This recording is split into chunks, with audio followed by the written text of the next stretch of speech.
Welcome to Supersize We, comedians in cars, spilling condiments. I'm one of your hosts. I am Ryan Danley, coming from St. John's. Well, technically I'm in Portsmouth, but it's pretty St. John's where I am. Portland, Oregon. With me, as always, is the renowned Ooh. Kyle Adams. Looking a little. Your hair's looking a little like you've been doing stuff. You seem like you've been out and about. Oh yeah. I just got back from Tacoma. I was out there at a brand new comedy club, Nate Jackson's Super Funny Club, out in Tacoma. It's rad. I've never been in like a brand new. I mean, Helium's pretty new, but I've never been in like a brand new comedy club before, and that was really exciting. I've been really just driving around Washington a lot. Like I've done a bunch of spots in Tacoma, a couple in Seattle, and then I'm going up to Spokane at the end of the month too. So it's been an adventure, a lot of road tripping. It's rad. I'm jealous. I think I'm gonna do my first open mic tonight.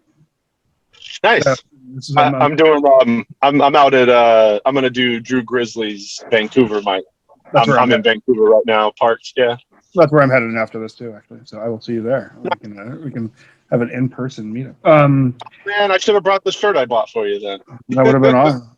Well, hopefully I'll see you again. Wow, we have a very great guest this week. We have is it 3 years of Portland's Funniest Champion? I think it's two so far. With the help of my good friend Kate Brown, I'm going to go for a third this year. So, guys, let's keep these doors shut on all these businesses. Let's default this title to me for a three-peat. Adam Pasi in the house. I've known Pasi. We used to work together, and when I first started getting into comedy, and I used to make him run jokes by him all the time, and it was funny because I was a manager and he was a worker. And yeah, that's the funny part about that. Like any other situation, you'd just be some dickhead I work with who would be like, fuck off, Ryan. Or like I could wait for my boss to tell us to get back to our jobs. But you were the guy who decides what his job is. You're like, this is my job right now. Yeah, I mean, like it was, I could argue that I was just keeping morale up. You know what I mean? Like, you know what keeps my spirits high? A brand new comedian running jokes by me.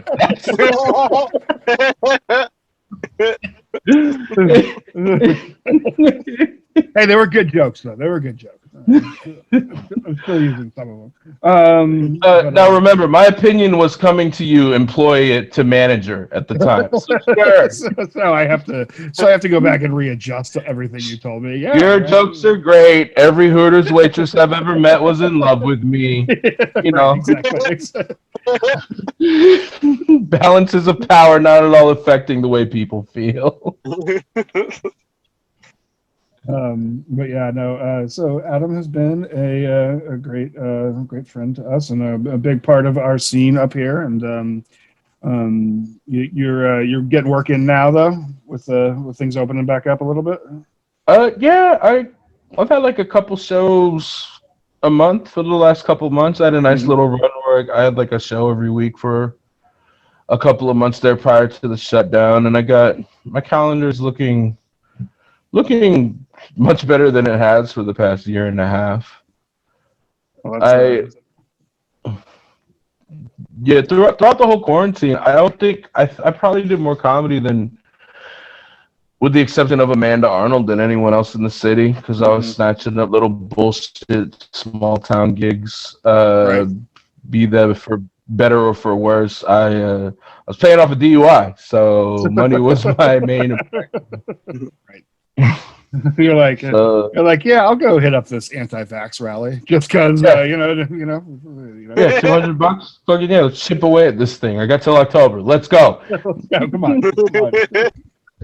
My material's changed. It's a lot of pro-Trump. A lot more pro-Trump than you remember me from before. People have been calling me the Dan Ninen of the Northwest. That's nice. That's nice. What's his name? What's his name in New York? Italian guy. Nick DiPaolo. Nick DiPaolo. You're the. That's special. We should try to get DiPaolo on this show. Just so that'd be pretty good. You're gonna need a dead political activist for him to flip off. Yeah, exactly. Exactly. That's right. That's such a good move on his part. He's like, here's a picture of me flipping off a dead guy. And he was like, "Oh, I didn't know he was dead." It was like, "Yeah, because you didn't give a shit." I don't know if you noticed this, but political activism has not been the least deadly thing a black person can do in the country, historically speaking. Did you guys watch any of that special? Oh yeah. It was, I couldn't finish it, but I watched like half. I got 20 in. Lift jokes. I got 20 in, and like I can enjoy a well-written joke that offends me. Like sure. And so everyone was coming at it about the subject matter, and I was like, okay, let me really try to really give this a chance. Well, one, to see if I'm still that person that can be like, I don't agree at all with what you said, but that I cannot deny that was a funny joke. And coming away from, I got 20 minutes into it, and coming out of it, I was like, I don't think we're focusing enough on the fact that this is just lazy bad comedy. Yeah, it's really bad. He kicks it off with a Vince Lombardi service exit joke, which everybody who's flown into Newark Airport will drive by the Vince Lombardi service exit, and literally everybody has that exact same, like, it's like your dad's joke. It's not even like a dad joke. It's just like whoever's driving the car will be like, oh, what, Vince Lombardi wins the freaking first Super Bowl, and they just give him the service exit in New York. Like, he's, I mean, it's like, it's such a classic thing, and he kicks it off with that, and you're like, that's your opener? Like, you know what I mean? Like, that's what, like, it is. My favorite thing about it was the whole time, like, his audience was geared towards him. They were conservative. They were like his audience, and he was bombing with them. And he's like, "Is this too much for you?" It's like, "No, motherfucker, they're bad jokes. You're just not a funny guy." Did he ever have chops? Was he like, or did he? I liked him when I was like first getting into like, he had some good stuff on. I believe he was on Tough Crowd with Colin Quinn a lot. Yeah, he was. Yeah. And he did. I really liked him on Shorties Watching Shorties with Patrice O'Neal, the two babies. Yeah, I remember that. Yeah. Then they did like cartoon shorts for comedy bits, and that was, some of his bits on there were funny, but. No, he was a dick on the Louis C.K. show too. Like, he's always just been kind of an asshole. His stand-up's never done it for me. Yeah, it's never. It's just, you just gotta wonder how, like, do people like follow, like, how does he become as famous as he is? You know what I mean? With like having like, I mean, it's just timing or whatever. But as famous as he is, you mean more successful than us by a long shot. Exactly. Then I could ever hope to be. And it's like, it's just like one of those things. I know that they were coming off of that late 90s shock jockey sort of Dice Clay sort of thing probably helped him out. But like, I just don't like hear that and go like, how did you become famous? Like, there's just got to be something else, I don't know. Well, I mean the class and the era of comedians he comes from, those are all highly successful, famous comedians. That's right. His Bill Burr, Louis C.K. Seinfeld has his tags in one of his jokes, right?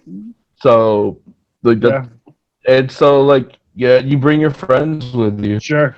I mean, you look at it throughout. Like, my brother, he's slowly getting out of it, but my brother is a big Joe Rogan guy, and I'll talk to him on the phone, and he'll be shocked that Chris D'Elia's stand-up sucks, because he's like, dude, I thought this was Joe Rogan's boy. I'm like, he is. And that's why Joe Rogan made you watch his sucky special, because Joe Rogan cares about his friend. That's so funny.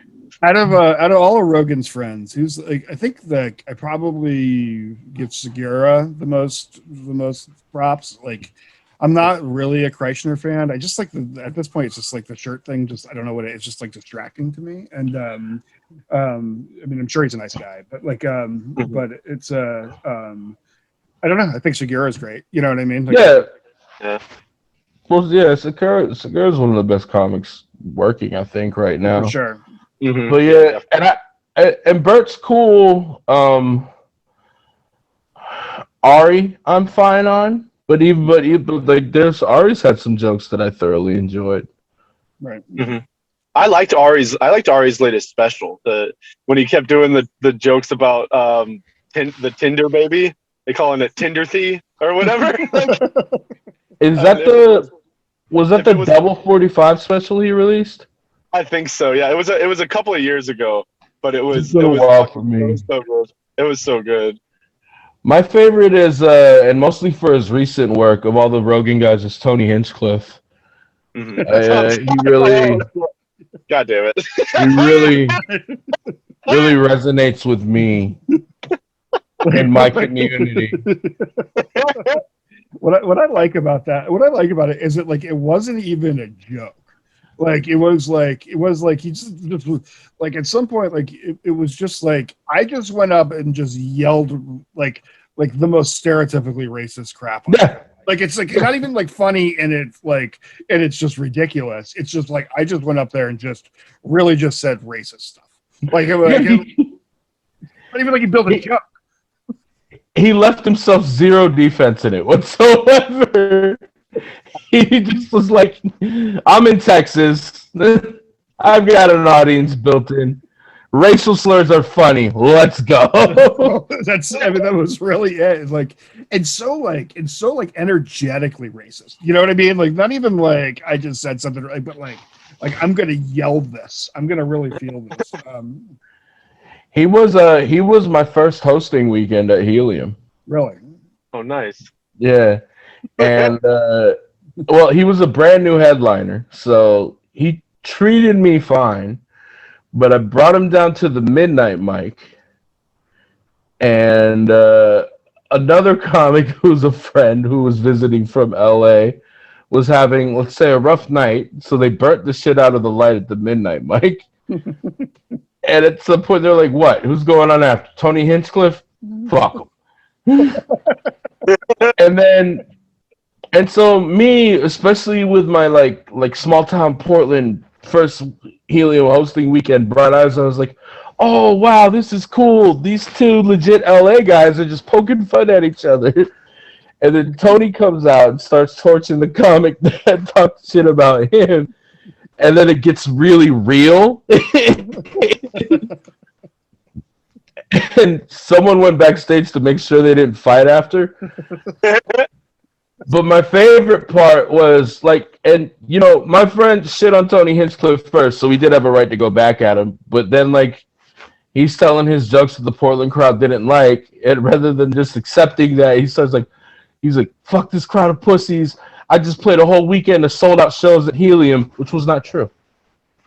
Not at all true. And Amy Miller, Queen Amy, mwah, being who she is and who I love her for being, got on the mic at her show afterwards and was like, fuck that guy. Just because you're having a rough night, don't shit on my show.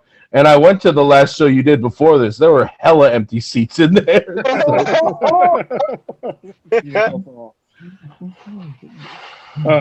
Yeah, he's as famous as he's going to be. I think at this point, you know what I mean. Like I don't know, like I just don't know where you go with that at this point. You know what I mean? Ask Nick DiPaolo. Yes, exactly. Nick DiPaolo. He's got a spot as the fifth blue collar comedy guy if he wants. You know, like the funny thing about like the blue collar comedy guys is like Ron White isn't like that at all. Like Ron White's actually like I actually like Ron White. I hate to say it, and it's on recording now. I see the little red light. I like Ron White. I don't know what to do with that info, but I like the first blue collar comedy special. Yeah, I mean, I don't know how it would hold up now, but like mid-20s me was all about that, and it was great. It was a great special. Fucking Jeff Foxworthy is a legit joke writer, Yeah, he is. and imagine if it wasn't ad nauseum now. The very first time you ever saw Larry the Cable Guy, you're like, all right, this is goofy and fun. Right, Yeah, for sure, yeah. for sure. Before it became America's fucking enema that we just got shoved up our asses for years on it. I love that he is simultaneously the spokesman for a frozen biscuits and gravy company, and also like Zantac or something. It's like you're like, how do you do Synergy, baby. Synergy. that? That's what they call synergy. Diversifying your bonds. You know what I mean? Like you are like One hand washes the other. exactly. Mm-hmm. I have eaten some of his food before. I ate biscuits and gravy flavored potato chips. How were those? You know, they were good. I mean, like it's hard to say like they weren't good. Like it's just like kind of like a sour cream and onion thing with like sausage seasoning. You know, and you know, like I bought them at Big Lots. Have you ever been to a Big Lots? Big Lots is like Big Lots like there was one up by one of the old grocery stores I worked in Vancouver, and I went in there looking for something, and I saw them, and they were $1 a bag, and I was like, "Well, fuck this! I'm totally buying." Larry the Cable Guy. Big Lots is like if a Dollar Tree for rich people could possibly be a concept. Exactly. Big Lots is the $4 tree. Exactly. Big Lots is for people that live in a double wide, not a single wide. Right. Yeah. It's for hoarder.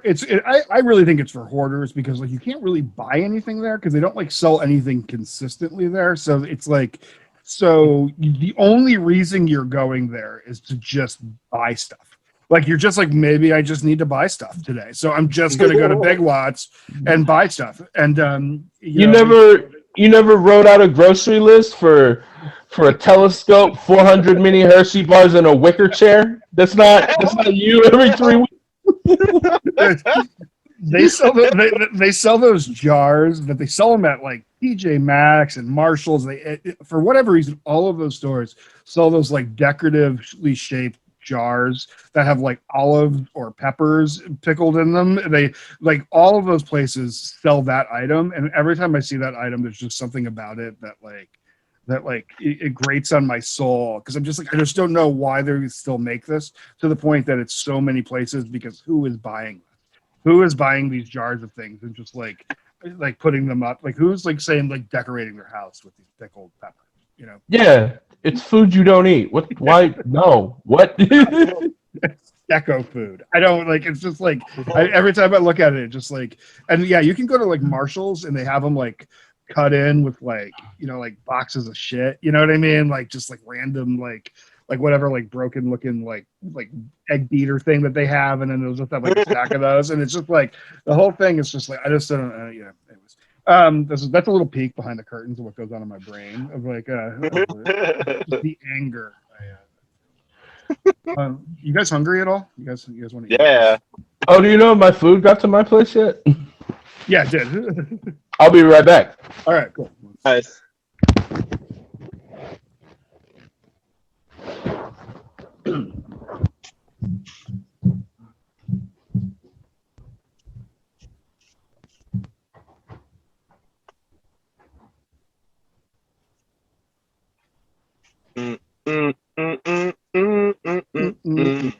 Yeah.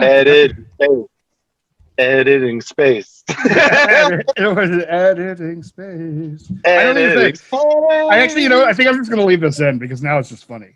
It went from editing dead air to like actually just funny. So I'm just gonna go. I'm gonna run with it. I like that. I was gonna edit out that joke I bombed with Noriko, and then I just said, you know what, fuck it. I'm not gonna dirty delete my bombs. You know what I mean? Yeah. Wear your bombs proudly. Yeah, exactly. Hey, you know what? Not everything's gonna land. Hey, exactly. Canadian. The attempt is bravery. Yeah, exactly. That's what Chappelle said. You get points for the attempt.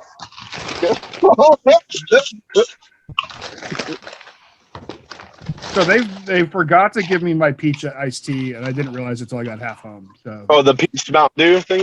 Oh, dude. So I've had everything we're eating before, and that would have been the highlight of the meal. Okay.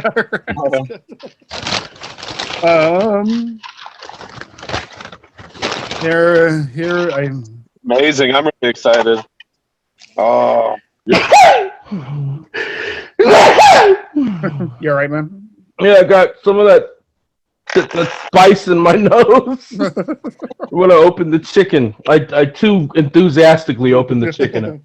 you had to shout sneeze that out. You know why? It's cathartic. I make sure I sneeze with all my heart at home because at work I've been sneezing like for a whole year and a half. So You got no, if I have one within the confines of my domicile, it flies and it flies hard. Fair enough. That's fair. There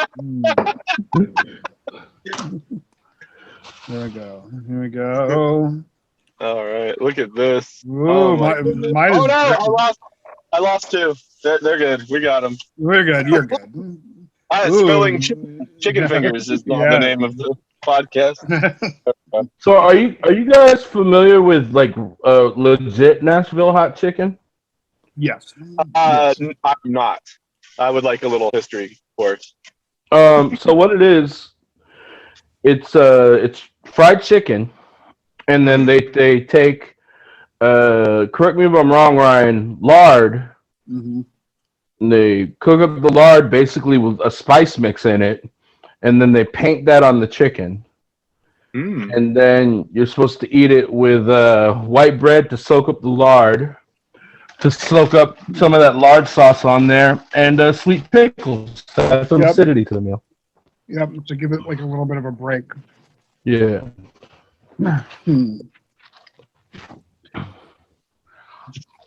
So on first bite, it's pretty good. I mean, like, it's got a lot of seasoning to it. It's got heat. It's got heat. I mean, it's not like I actually had some chicken in Seattle not too long ago that was like super hot, and that I was like I had actually like gone like they gave us God, I can't remember the name of the place. It's out by Boeing, but they gave you like a choice between the heat spectrum, and I went a little too hot, but it was pretty. I mean, like this is like I wouldn't say it's like ridiculously hot, but for fast food, it's all right. You know? Yeah, it's got kick to it.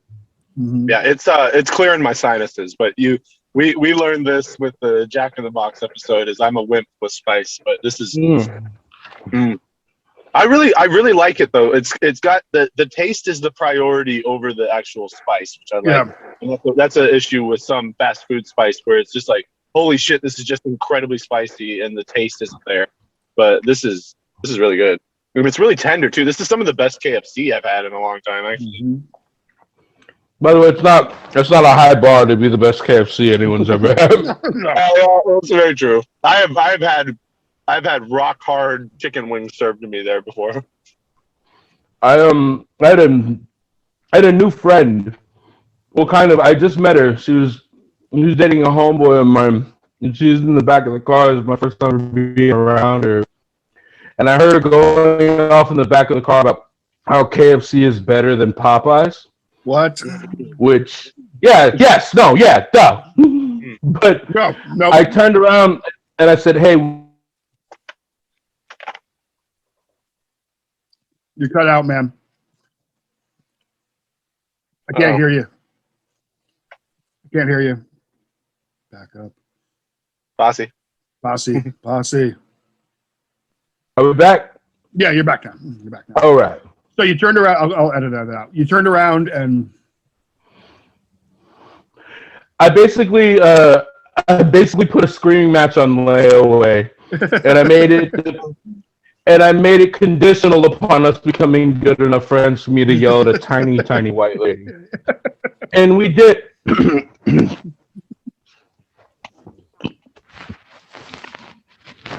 Ryan, I'm really bummed that you're not going to get to do this with us, but Kyle, are you ready for the Mountain Dew? Oh, yeah. So, you already got it. Yeah, So this is, I think it's called Sweet Lightning or some shit. Yeah. I was excited. Well, if it helps, mine is watered down, so they fucked up on mine too. I Wow. was gonna say mine actually. So I got it. I got this about 30 minutes ago, and I took a sip when I first got it. It was way too sweet, but now that it's watered down, it's like one of those cocktails. You know how they have those like cocktails that you need to let water down for a second before mixes and everything. It's like it's actually really it's really refreshing now that it's melted, watered down a little bit. It also tastes like I used to do what they call suicides when I was in middle school. When you go to the restaurant and just hit every, and I mean they've got different names for them regionally, but in Florida they were called suicides. And that's what this tastes like. This tastes like if I got peach tea mixed in with like Mountain Dew and maybe something else. This is like offensively sweet. Right. No, the chicken is good. You know, and it's funny because like I don't eat. Ryan, we're on the Mountain Dew now. So anyway, about the Mountain Dew. I drink my soda water.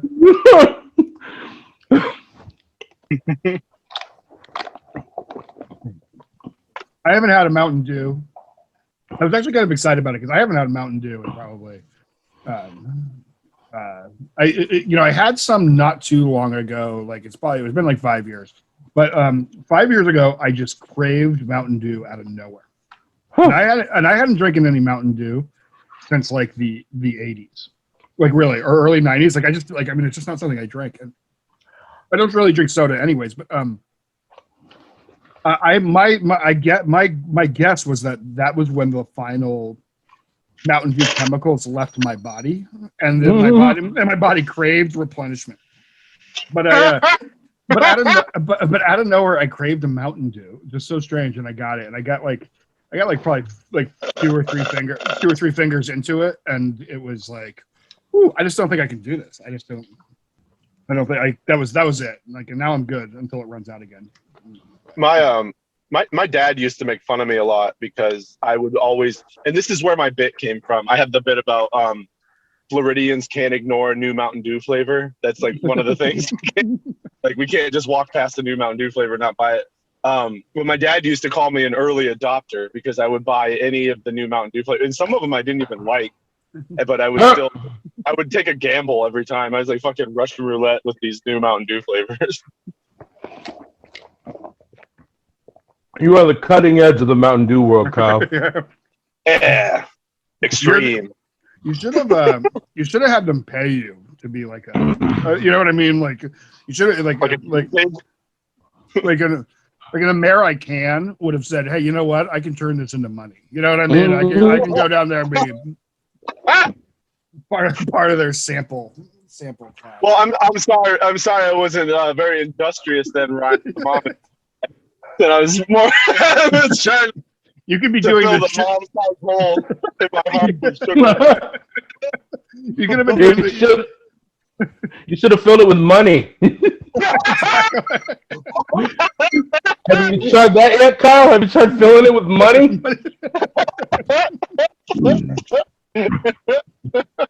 Oh, that was I am sweating from this chicken. I will say that much. I am a sweaty man right now. I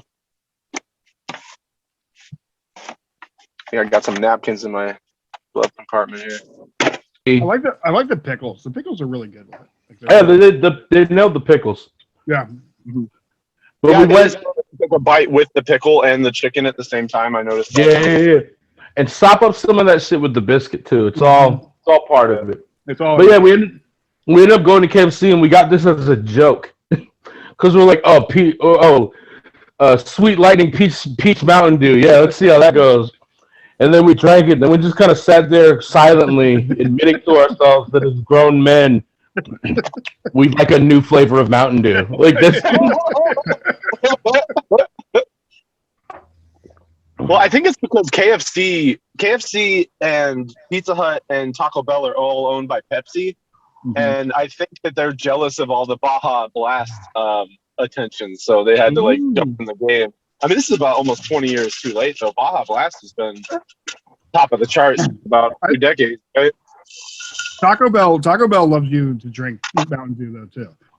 Like Taco Bell like loves selling you Mountain Dew. They will always. They're big fans of it. I'm surprised they haven't made a Mountain Dew Verde sauce yet. Like that's coming. They just totally are gonna steal that idea now. So, as far as like in Nashville, like a fast food attempt at creating something like sort of regional or something like sort of legit, I feel like they did a pretty good job.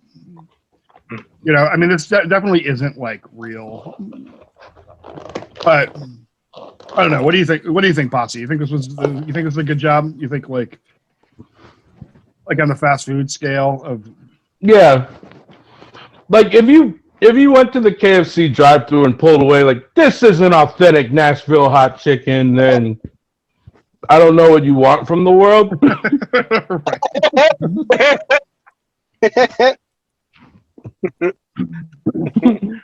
Hey, Trump wasn't a good president. Like that's right. I have a friend who used to work at the Jansen Beach when they used to have like a little mall there with a carousel and a food court up in Jansen Beach. There used to be like a Philly cheesesteak place in there, and I had a friend who worked there, and like literally everybody would come in and yell at them for it not being an authentic Philly cheesesteak. Like I don't like really. Did you really think you were gonna roll into this fucking place and like get Gino? Hey, you're supposed to dice the fucking onions. What's wrong? This third-rate most cheesesteaks aren't like they are in Philadelphia. That's really good. Which is ironic because Philadelphia is a third-rate mall of a city. Yeah, coming at you, Philly. What's up? Yeah,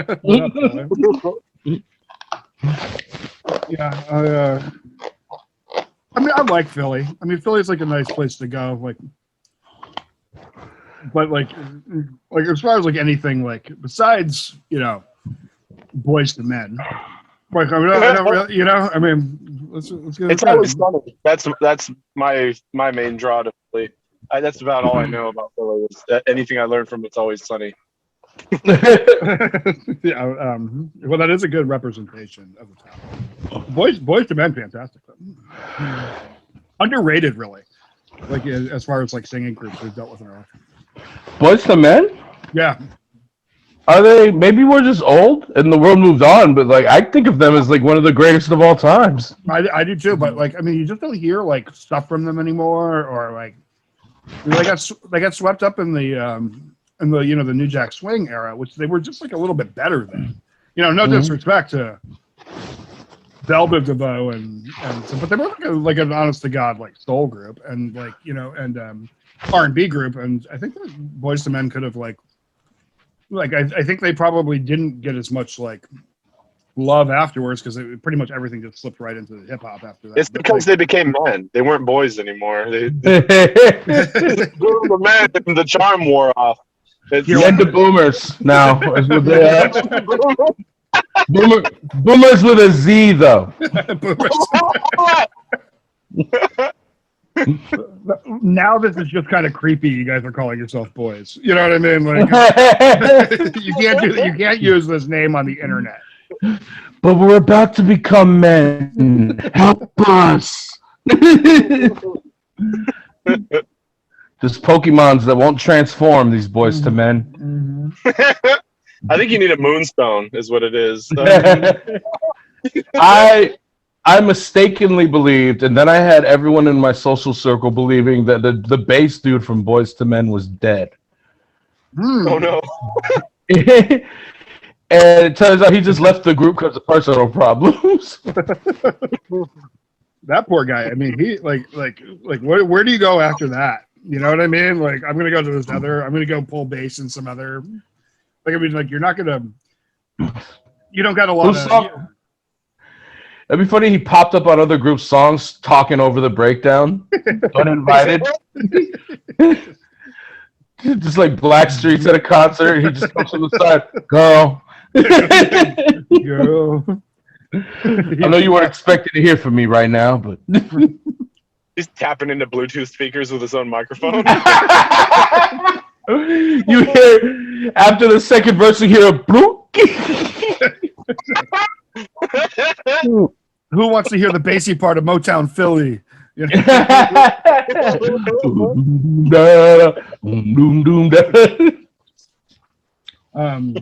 But no, they killed it. You know, I actually love that. That era of music was really like. I can still watch House Party and that like. Yeah. That last scene in House Party where they're all dancing at the party is just like one of my favorite pieces, and like such a like a great moment in like movie and like humanity. Like it's just like this showed all those dudes as like so legit, and everybody was kind of like real. I don't know, good stuff. I never really liked Kid and Play as rappers very much, but like as people and entertainers, they were great. You know, It's weird. I haven't seen House Party, but I've seen House Party 2 and 3.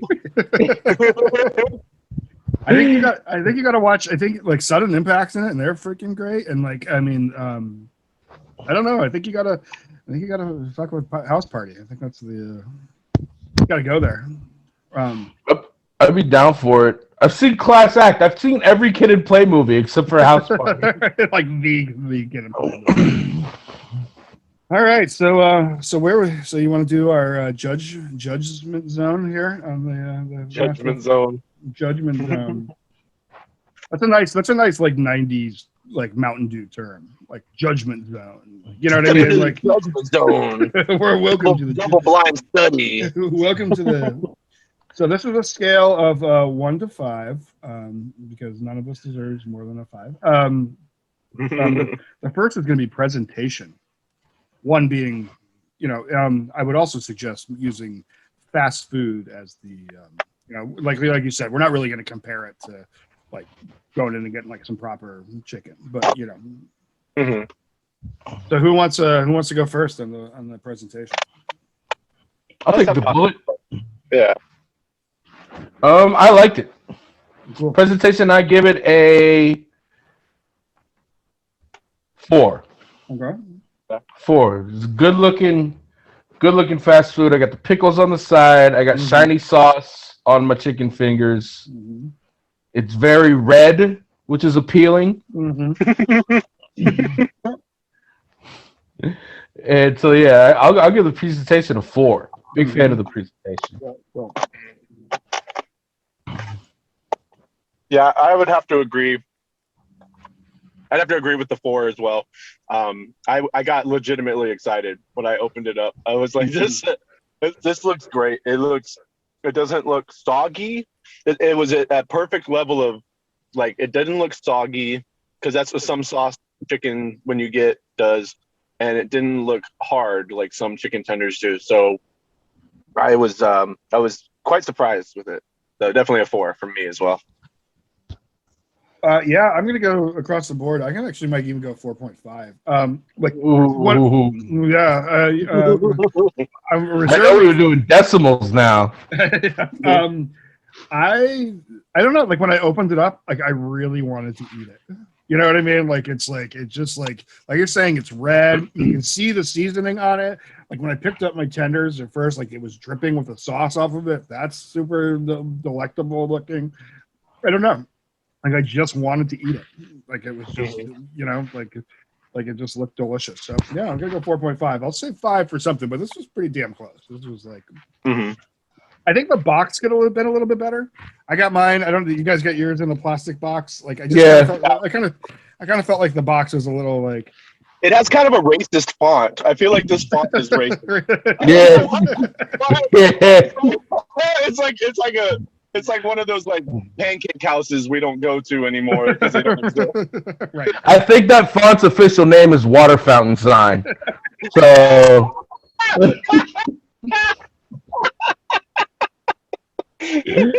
Oh, fuck. So definitely switch to Helvetica KFC. You can do that. Exactly. Fucking up with this KKK. Okay, the second one is taste. Okay. I'm going to go 2.5. 2.5. Okay. Which is funny. If this wasn't from a chicken joint, and specifically a KFC, I might be able to get, and it tasted fine. It wasn't offensive in any way. Mm-hmm. There was nothing special about it. In fact, I would have given it just a 2 if not for the pickles. The pickles combined with the chicken really helped. This is fine, but the problem is it's from a KFC, and in Portland specifically, there's not a KFC in this city that doesn't have a Popeyes less than half a mile away from it. Mm-hmm. And so the only reason, and like I said earlier, the only reason I ever tasted this chicken in the first place is because the line at Popeyes was ridiculous. So, It is a second tier choice. So it's it's like double specific because I am scaling for fast food, but I'm also scaling for fast food chicken. Right. And unless a riot just occurred in this city, then you should be able to get Popeyes. Mm-hmm. I'm a very topical food critic. No, I get it. It's I mean, Popeyes is like almost has exited for me, like out of like eating fast food. Like when I eat Popeyes, I don't like you know like when I eat fast food, like I make like a mental note. Okay, dude, you just ate fast food. Like maybe give it a rest for, you know what I mean, like for a day or two. You know what I mean, like but like when I eat Popeyes, I kind of just feel like I don't think like eating a Popeyes chicken sandwich is any like if I went to like a freaking brew house or whatever they call brew pub and ate a chicken sandwich. I don't really feel like it's any better or worse. No, I don't actually completely am out of the game of ordering fried chicken sandwiches from restaurants now because I know I can get one that I'll probably like more at Popeyes. Right. Yeah. I've had a few of the stand-in Popeyes chicken sandwiches, and none of them have even come close to how good the Popeyes one is. It's insane. It's like a joke. It's like they copy it's like that meme that like, oh, you can copy my homework, but make sure it looks a little different enough so we don't get you stole it, but you have inferior ingredients, so it's not the same. Although I did watch this what was it, this Mythical Kitchen video. It's like a cooking YouTube channel that I like. I watched it on the Chicken Sandwich Wars, and it said that Burger King is going to come out with a hand-breaded chicken sandwich. Wow. So I am curious to see how that stacks up because Burger King might be coming to play. Wow. This might be the big comeback because no one's really been checking for Burger King for a while. No, we've done Burger King on this show, and it was all right. But no, Burger King needs. That one fucked up my stomach the most. Yeah, that Burger King sandwich was pretty rough. But we did the McDonald's chicken sandwich on this show, and talk about it like a wow. Like it was yeah, it was just like, I mean, it was fine, but like I definitely probably wouldn't order it over I'm not gonna like spend more money on that sandwich. You know what I mean? Like so like I would probably just still fuck with the McChicken, you know? Get the McChicken, put the nugget sauce on the McChicken. That's the best possible you can do at a McDonald's with a McDonald's chicken sandwich. I mean, exactly. And like, you know, the McChicken, like, you know, McChicken, people forget McChicken kicked this shit off. You know, people weren't eating fried chicken sandwiches before, like in fast food before the McChicken, you know, and like people forget too, like the chicken nugget, like the chicken McNuggets, like invented chicken nuggets. Like people were like, oh my God, like you can sell chicken in little nugget form, you know, and so like I'm gonna, you know, like being a purist that I am, you know what I mean, I'm gonna fuck with the McChicken, you know, I'll just get that, you know, little nod to the old gods, you know what I mean? If it ain't broke. Exactly. When that shit came out, it was like everybody was like, holy shit. People were like lined up to get that McChicken sandwich. Eat that hot mayonnaise. Ooh, yeah, with a little bit of iced lettuce. Okay, because they really fucking put the mayonnaise on that thing, and it is hot. Oh, fucking, like, but it is fucking hot. amount Yeah. of mayonnaise. That is the hottest mayonnaise in town. I will tell you. Like, and whenever I'm cool with like mayonnaise with like in between like the burger with a couple of things in between it. So if it gets like a little warm, but there's times I've like bitten into like a McChicken and like it had like enough mayo, so like it kind of like came out of my face. I'm like, fuck that's hot mayo. That is really good. Shout out to McDonald's for mastering the perfect amount of heat you can put on mayonnaise before it goes clear. It's always, it's just translucent at worst. That's as far as it goes. It's just good. It just becomes sandwich lube at the point. Kyle. So yeah, 2.5. 2.5. Kyle. Taste wise, yeah, I'm gonna go with a 3. I'd say it was good. It wasn't the best in the world, but I liked it. A little spicy for my taste, but I agree with Pasi with the. I took a bite with the pickles, and I'm not even a big pickle fan, but for some reason I think the chicken sandwiches have turned me around on pickles because pickles are such a nice complement to chicken, actually. And I'm glad you stopped eating them as a main course. I think that's really helped you. I've never been a huge fan of them at all. And, well, a lot of spots in Florida would sell you like just a pickle in fucking foil. Like the movie theater I go to would sell pickles in foil, and I foiled pickles. Muddy-footed gator hicks. What the hell is it? He's got a big fat pickle. Yeah. Foil. The mask with a big ass pickle. And you know it was packed by being grabbed out of a giant barrel without a fork of any kind. Just some rugged uncle's calloused hand reaching in there. Balling it up.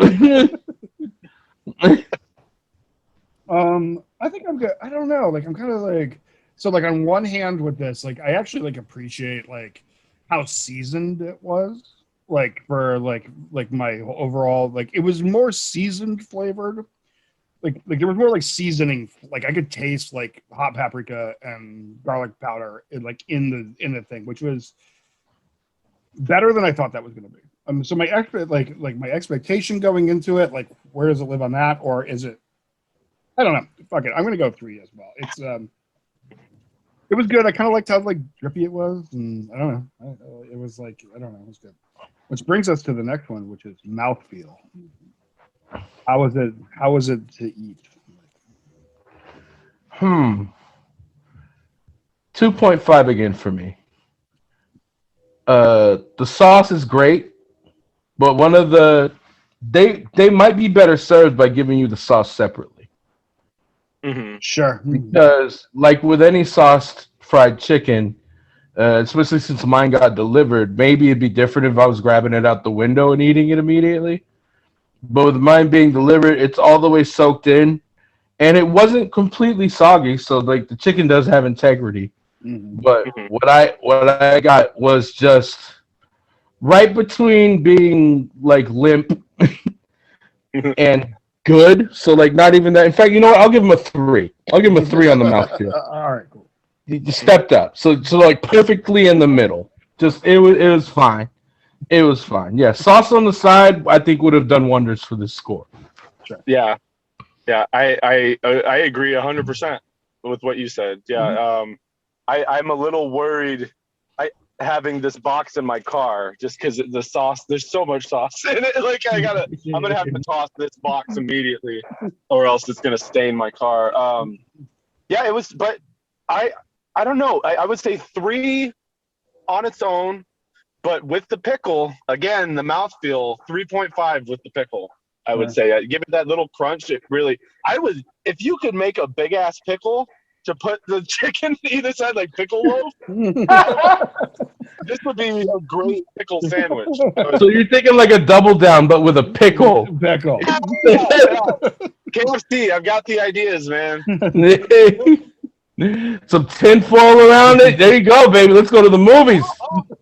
Kyle's home. Kyle's back, Florida.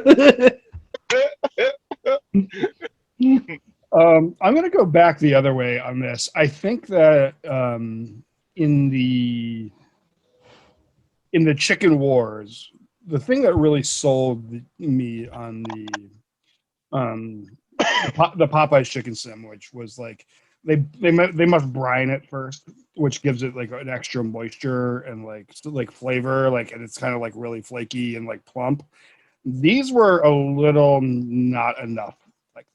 I feel like if it was just like a little bit more plump and like a little bit more chicken tendery, like homemade chicken tendery, like if it was more like a Popeye sandwich, like I would have liked it like that. Like it wasn't bad, it wasn't like dry or like crappy like chicken tender, but it just wasn't at that level. You know, like I really felt like it could have been like, you know, when you pull chicken apart and it like does like the flaky like bending thing. I kind of feel like they could have done a little bit better than that. I think the meat could have been a little thicker, because otherwise the ends were a little chewy for me. And I didn't necessarily like that. So I'm gonna go 2.5. I think they could have, like, if that would have been like an up game, this would have been like a whole, like, they would have killed like a lot of like any negative that I could have thought. So. Mm-hmm. And then finally, this one we switch around a little bit. This is it's risk factor. How much eating this would make you category. like ill. So 5 being like this will make me real ill. 1, this is like it's like a salad, you know. Unless salads make you ill. But so where do you think of this lives?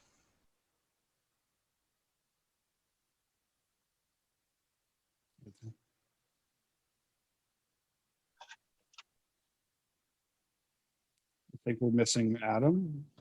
Did we lose Pasi? Oh, there he is. I'm back. You're back. Yeah. So the risk factor, how much would I have? How many orders of this would I have to eat before I got ill? No, it's just like how like you know, like if you ate like a bit like the first thing we ever tried on this show was the Meat Mountain from Arby's, and it was like really rough, and like that was like risk factor 5. Like I could really finish it. It was gross. You know what I mean? Like where does this live on like the making you sick factor?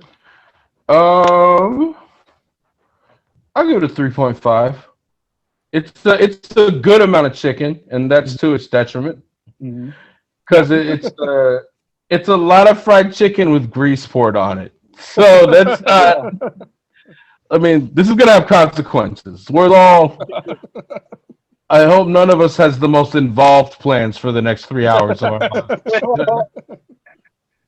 Because KFC is gonna want a piece of our time here later.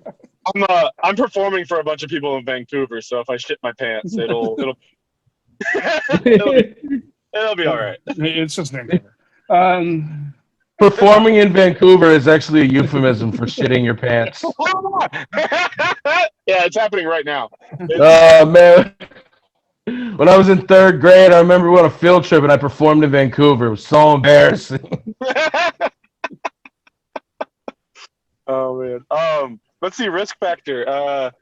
I did not finish it. I have not finished it. I think I've got 3 pieces left. I should have gone with the 3-piece.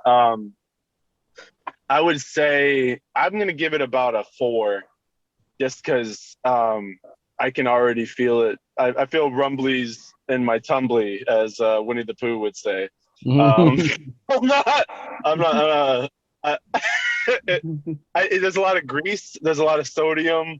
There's a lot of heat in this, and that all spells bad things for my butthole. So I'm gonna give it a 4. I'm gonna give it a solid 4.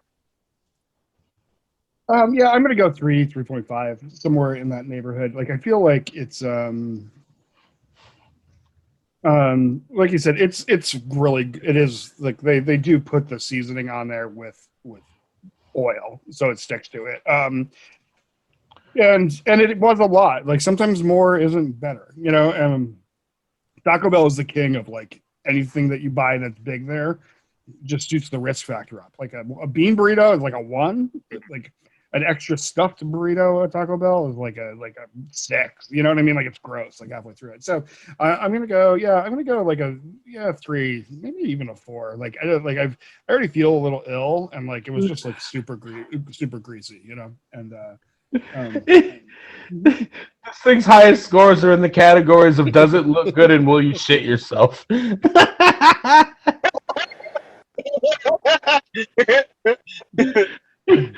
So what's the final message here? It's like, looks great, bring a change of clothes.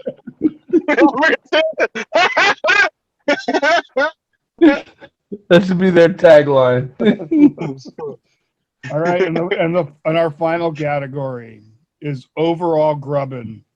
And we define grubbin as like a plate of nachos. You know, you just want to eat it, and you just like keep on eating it, and it's just grubbin. You know, just like. I'll stick with the 3. Yeah. It's fine. I don't think I'll ever want this.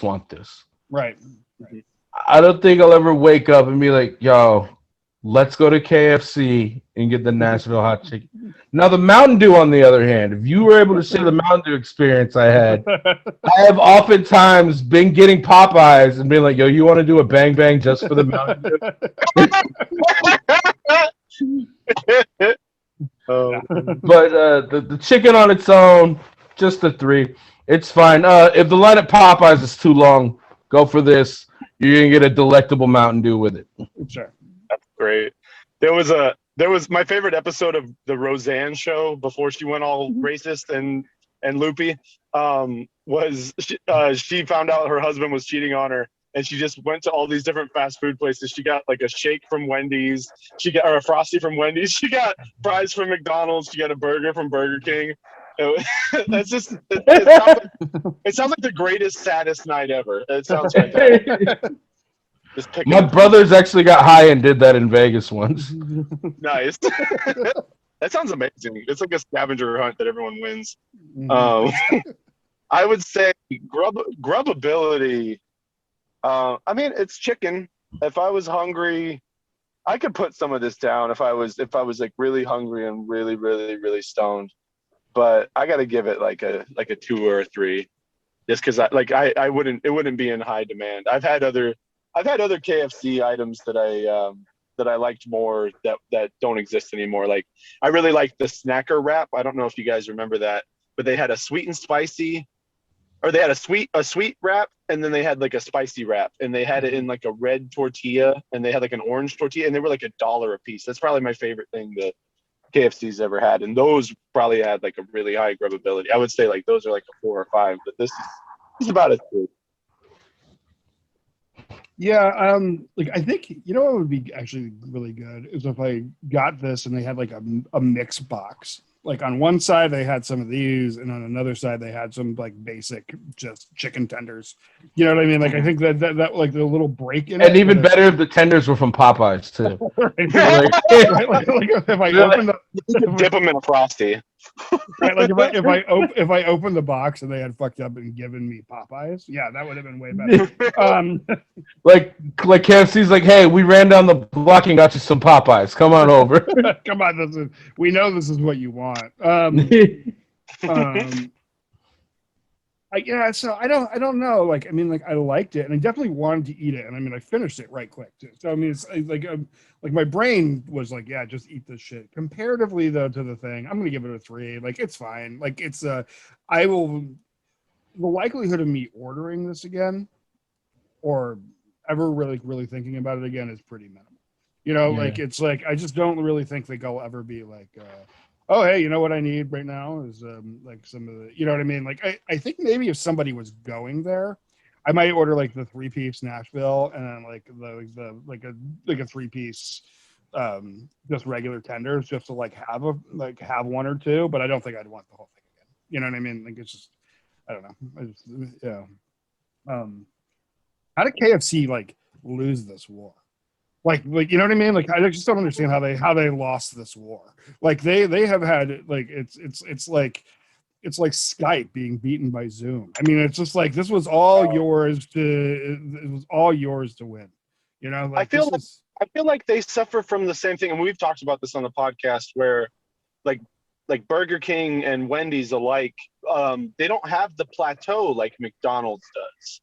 You know, where it's like it doesn't matter what McDonald's you go to, unless it's someone like really, really fucking up, you get the same food.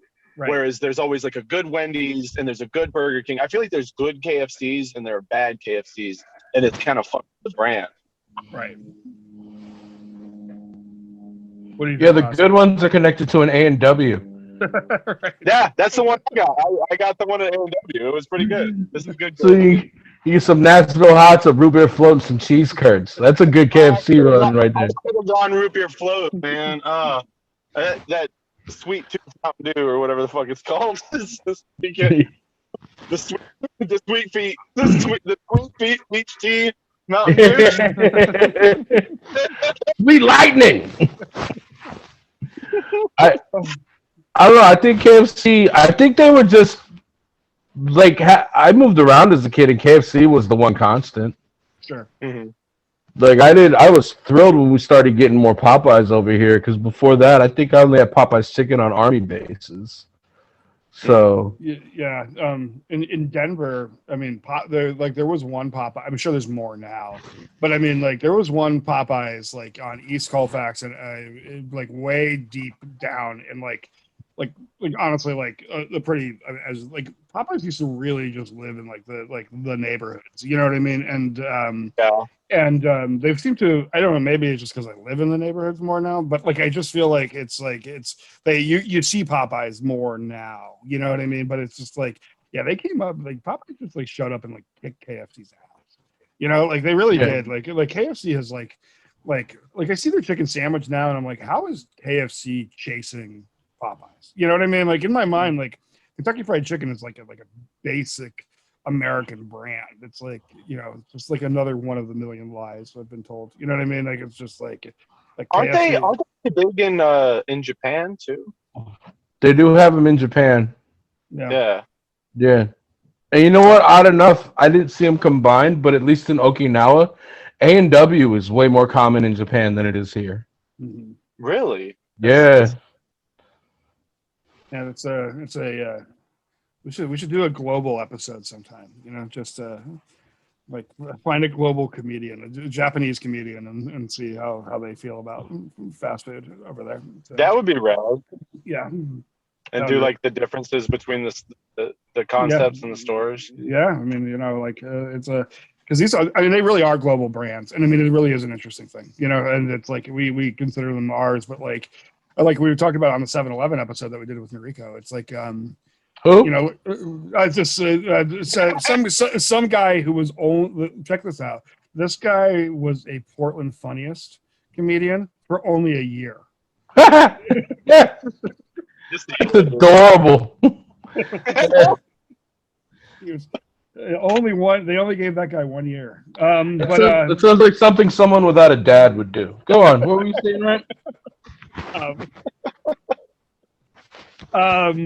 Is that, you know, like 7-Eleven in parts of this world are like actually like kind of a big deal. Like you go there and get like real food, and yeah, like, it's a bank. The Hawaii 7-Eleven. I'm the one that told you that when you first went to Hawaii.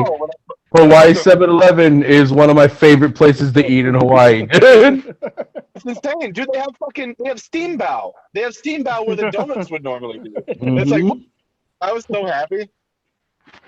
Yeah, our 7-Eleven eating experience was not like that. It was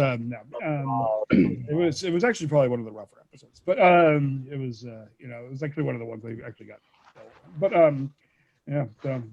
Pasi, thanks so much for making time for us. Yeah, guys. Thanks for the free chicken dinner. Yeah, no, it's the least we can do for the reigning champion, you know. And hopefully someday when you have your own Nick DiPaolo style show, you can remember us, you know.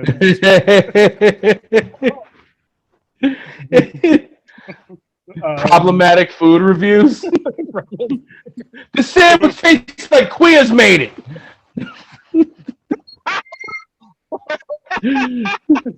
Me and Tony Hinchcliffe are going to review sushi joints. Let's see how that ends for everybody. Honestly, that joke is funnier than anything I've ever heard Nick DiPaolo say.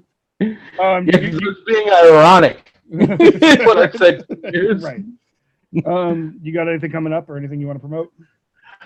Follow me on Instagram, ADMPASI, or just throw my name in there, Adam Pasi.